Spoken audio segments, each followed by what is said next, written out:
Welcome back. Joining us is Fred Fleitz, a career intelligence professional, now a senior vice president of the Center for Security Policy with responsibility for policy and programs.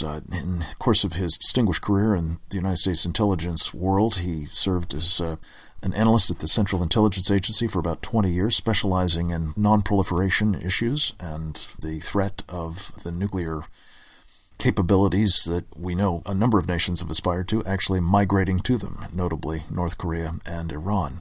He also served with John Bolton at the Department of State as his chief of staff and at the House Intelligence Committee, where he was a member of the professional staff. Fred, good to have you with us as always. Thanks for joining us. Good to be here, Frank. You have been prolifically writing about and speaking on the nuclear deal with Iran. We've been talking a fair amount about it today, and I'm anxious to get your sort of update as well, Fred.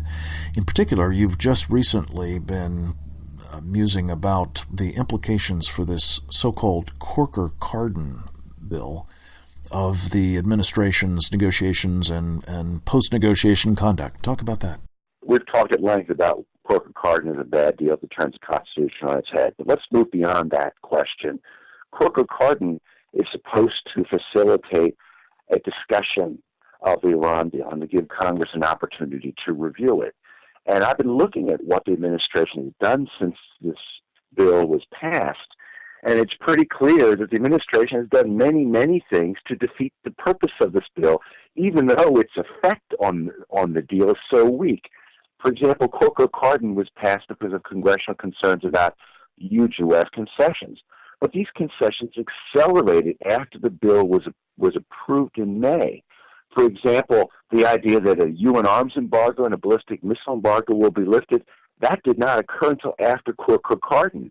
The idea that sanctions against terrorist groups, including Qasem Soleimani, who provided IEDs that killed hundreds of U.S. troops, that was agreed to after Corker-Cardin was passed.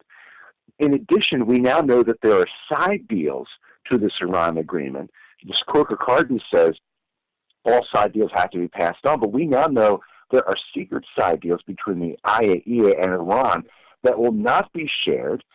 In addition, the Obama administration, despite the fact that Corker-Cardin says there should be 60 days for this agreement to be reviewed by Congress, went to the UN and had this agreement approved beforehand. And finally, there are 18 documents associated with Corker-Cardin. 17 are classified, so the American people cannot see them. So Corker-Cardin wanted openness and to reduce all these U.S. concessions being made. Exactly the opposite is what's been happening. Yeah, and in connection with that side deal business, and Fred, I think you played an important role in both helping establish that there have in fact been side deals and also to establish that they're being withheld not just from the American people, but from their representatives who have all the requisite clearances and so on, notably Senator Tom Cotton and Congressman Mike Pompeo, who schlepped to Vienna to talk to the International Atomic Energy Agency, which has been responsible for negotiating these things ostensibly. What is the likelihood that the administration's effort to blindside the Congress about these verification arrangements with the IAEA will be allowed to stand or may prove a very important contributing factor to the undoing of this deal?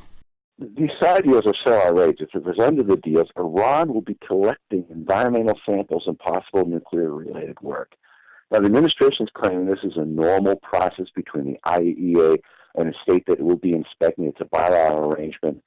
That's not the case. What happened here is we have situations where there were two issues that the administration could not resolve during the talks and found a way to hide them off into these confidential IAEA-Iran agreements. And basically they are shielding these agreements from congressional oversight in violation of the law. I've been in arms control a long time. I've never heard of an arrangement where the perpetrator of the WMD program gets to collect its own samples. But it looks like the administration is not going to budge on this, and I hope Congress holds it accountable. Fred, one of the other things that, of course, the administration has been promoting is this notion that there's really no alternative to this deal, bad as it may be, and I guess they're, to some extent, actually acknowledging that it's not all that great. certainly not very good, as the president put it with some activists yesterday when he was speaking to them on a conference call. But we've actually had a top French official, a gentleman by the name of Jacques Audibert, who's a senior diplomatic advisor to President Francois Hollande of France, indicate that in the French government's view, not only is the alternative to this deal not war, as the administration insists, but it could actually be a better deal, something you've been arguing for from the get-go. What's the significance, as you see it, of this intervention by the French at this moment? Well, it sounds like this French official was accidentally spoke the truth. I suspect that our European allies were sort of bulldozed into supporting this agreement, and this is sort of the dynamics of international arms control, Frank, as you well know. Everyone wants to have the signing ceremony. Everyone wants to get the agreement. And at the end, these negotiators lose track of why they're there. No agreement is infinitely better than an agreement that legitimizes the nuclear program of a rogue state and gives sanctions relief to named terrorists. I mean, this is a bad agreement on so many grounds. And I'm hoping more European leaders will come out and say, well, we weren't too wild about this. Maybe Congress should reject it. One of the things we'll talk more about shortly with Roger Noriega is one of those named terrorists involved in the bombing, apparently, of the Argentine Jewish Center.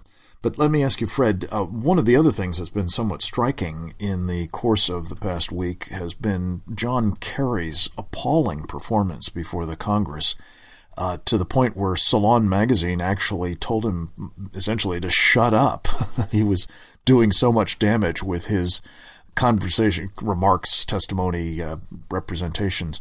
Tell me about the Kerry phenomenon and how it's contributing to what may be an increasingly rocky ride for this deal in Congress. I mean, we made enormous concessions to the Iranians, but it's turning out that Kerry has a personal and familial relationship through marriage with Foreign Minister Zarif, his counterpart in the negotiating talks.